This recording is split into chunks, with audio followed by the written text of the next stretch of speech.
ako nakita dito. Pero lagi ako dito kasi warden ako sa Discovery Visa Church. So, ang ginahati ko lang yung paglilingkod sa ating Panginoon. Ako ay gusto mo pasalamat sa Panginoon sa lahat ng blessings na ipinagkaloob sa amin ng Panginoon. Kasi apat kami dito ng magkakapatid sa Hong Kong na talagang sabi ko kay Lord, talagang napakabuti mo Lord sa amin. Dahil lahat kami dito ay nandito na sa Hong Kong at saka yung isa kong kapatid, mag 30 years na siya dito, siya ang nag-akay sa amin. Pero pasalamat kami sa Panginoon dahil nakilala niya ang Panginoon at naakay niya din kami. 5 years ako sa Korean, nag-workers din sa Kayawi El Shaddai, si Brother Meeting ang aming preacher doon. At nung umuwi ako sa Bacolod, din ako doon. Kasama ko din ang kapatid ni Brother Vice, Brother Rizzo Moroy doon sa Bacolod. Kaya kung kalooban natin ay naglilingkod sa ating Panginoon, kahit saan tayo dadalhin ang ating paa o kahit sa ang lugar, ay talagang hinahanap natin si Lord. Amen. Ang presensya natin at ang Holy Spirit ay sa Panginoon. Kaya ang napagsunod ko na ipatotoo sa kabutihan ni Lord sa aming buhay mag-asawa, 18 years ko po inaakay ang aking asawa dahil ayaw niya sa Kayawi El Shaddai, dahil sabi niya hindi daw siya nabibless. Sabi ko, hindi ako nagsusumikap ako na talagang lagi akong pipray sa kanya na nawamakay ko yung mga anak ko, ang asawa ko for 18 years, thanks God. Ang asawa ko, kasama ko na din, naglilingkod sa sila yung chapter, sa Negros at Sigistan, na siya, extra siya, nag-appress na din siya sa aming mga Bible sharing. Kaya salamat sa Lord. Sa Lord, walang imposible. Kahit 18 years, matagal tayong inaano ng ating Panginoon, pero talagang ibibigay ng Panginoon kapag sa kalooban natin na kaya ng ating pamilya. At napakasarap na magpuri at maglingkod sa ating Panginoon kasama ang ating mga anak at ang ating asawa. Kaya salamat sa Lord, pinabalik ko papuri para pagsambahin sa pangalan ng Diyos.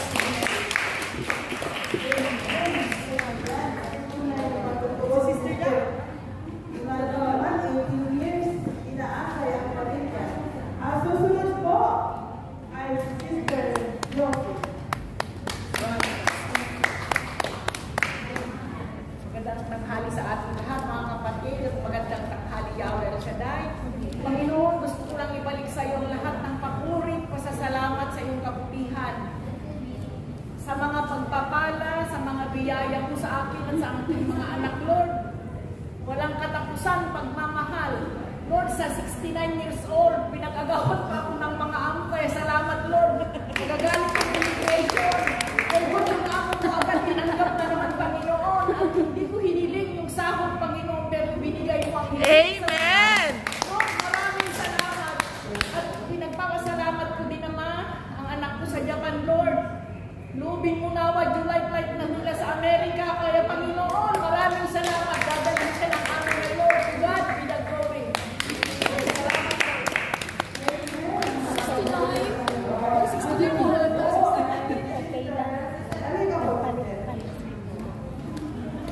Parang gusto ko rin mag-share. Po sa ating lahat, si Sister Martin Guzman. Panginoon, narito po ako para ipapatotoo ang iyong kabutihan at iyong katapatan sa aking buhay. Wala na. Kakabalik ko lang ng Sunday dito sa Panginoon, salamat po sa mga bigay ng mga blessings na ito sa aming pamilya. Lalong higit sa kapatayan ng pag-isom ng aming apo. Although na hindi po kami makakapag-ano ng mga financial, pero piniprovide mo po, Panginoon. Salamat din po sa 30-year anniversary namin ng brother husband po, Panginoon. Yes, anniversary ito ay ipag-celebrate sa 10 days na Gusto ko rin sana mag-share, wala binigay na ng amo ko, pati na yung pagmamasahe ay pray po, Panginoon. Salamat po sa Jesus Christ. Nakatanggap din po ako ng kasi pork na inirelease na ako ng amo ko. Sa 22 years ko, nakatanggap ako ng inyong service. Wow! Tapos, natapos ako noong November. Maraming salamat dahil pinagpala naman ako nakakita naman ako ng amo na mabait. Kung gaano po kabait, mabait po ngayon ang amo. Amen. Thank you, Lord.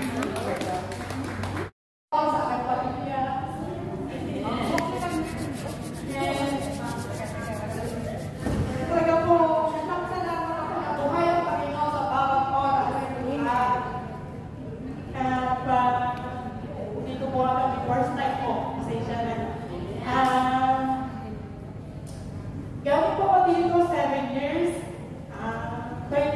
po ako ng for good of 4 years. Sinubok ng Panginoon, pero nanatiling patatag. Hanggang pag napakabuti ng Panginoon. And nakabalik po ako 2023, and then finish contract sa pagbiyahe ng Panginoon, nakatagpo ng panibagong amo. And Wednesday po, past 3 weeks ago, releases ko po yung job post na available pa. Wednesday night, tumawag po yung post. And Thursday, interview, Maria Watch Up. Sunday po, sign the contract.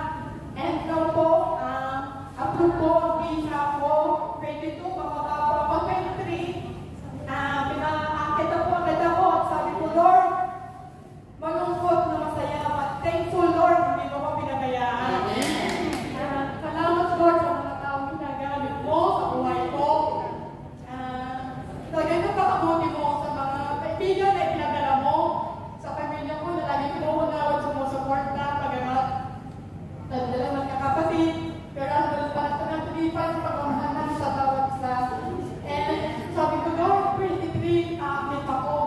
25 po, 31st anniversary ng Batangas Bro, hindi ako makaka-attend. Lord, yung po ito, kusot isipan ng bagong amo ko.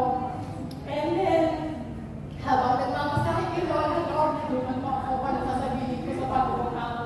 Minessage ko siya, ang dami kong report na sinabi, sabi lang niya, it's okay. Amen. Take your time. Kaya po, Lord, salamat sa inyo, makaka-attend ako sa 25 po at 31st anniversary ng Batangas Bro. Napakabuti mo, Lord, sa inyo ang mga sa pagpuri, pagsapapapunado, pagsalamat, dahil sa iyo siya. So God be the glory. In Jesus' mighty name, amen. Amen. Lord.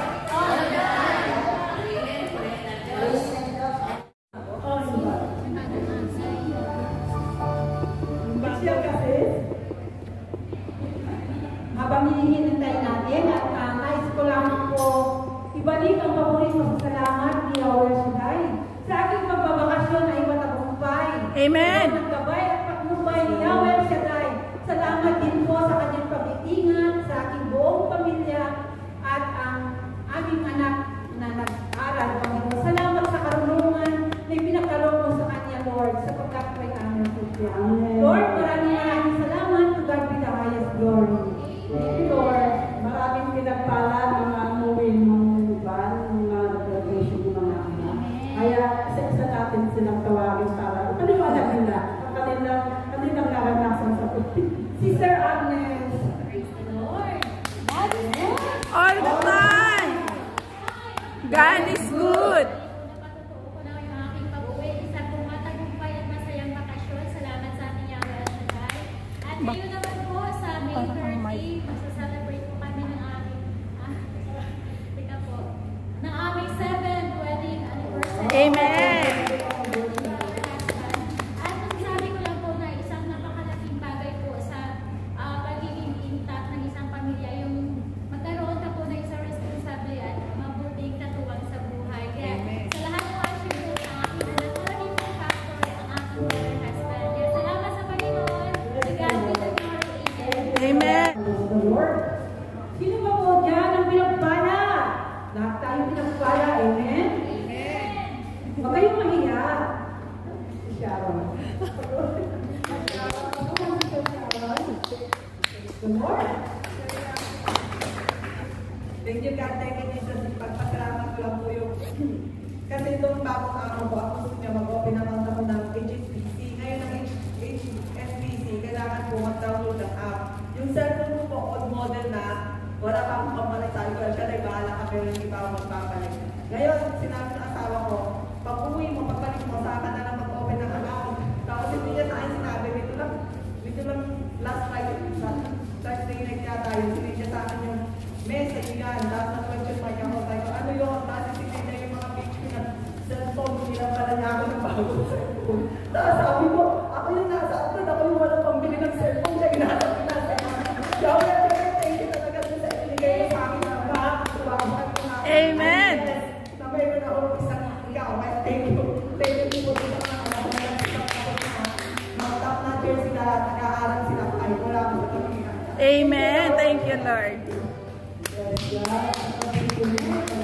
God is being faithful. Kahit malayo tayo sa mga anak natin, yung mga anak natin talagang pinagpapala. Amen. Pinagpupuso nila yung pag-aaral nila. Amen. Kaya salamat sa Diyos na nasinapay nila. At sino pa po ang pinagpala? At siguro yung pinagpala. Talaga naman ang Panginoon ay hindi talaga tayo pinapabayaan. Amen. Kahit kasama tayo sa mga pamilya natin, pero pinag-ingatan sila ni Lord. Amen. God's good talaga. Saka hindi sila pinapabayaan. Saka buo sa biyaya at papala sa atin, lalo sa mga nagkakabaw tayo dito, sa mga OFW. Pinag-ingatan tayo ni Lord kahit anong hirap pagod natin sa ating mga amor, pero nandito pa rin ang lakas, tatak, at tagumpay ng ating buhay. Amen. Ang Diyos hindi natutulog.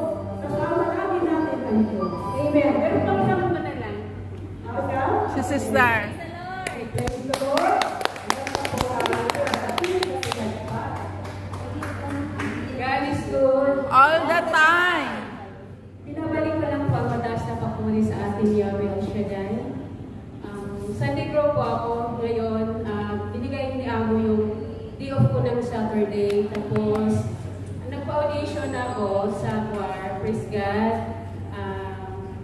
Isa na rin po ako na isang choir. Maglingkod kay Lord bilang quiet. Thank you, Lord. Isa pang papasalamat ko po sa ating Yahweh El Shaddai.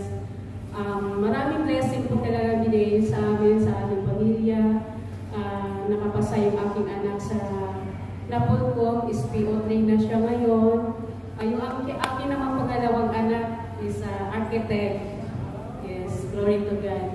Kaya maraming salamat, Lord, sa bahay na binigay niyo po sa amin at sa aming farm. Sa iyo lahat ang papuri, Panginoon. Amen. Thank you, Lord. Thank you, Lord.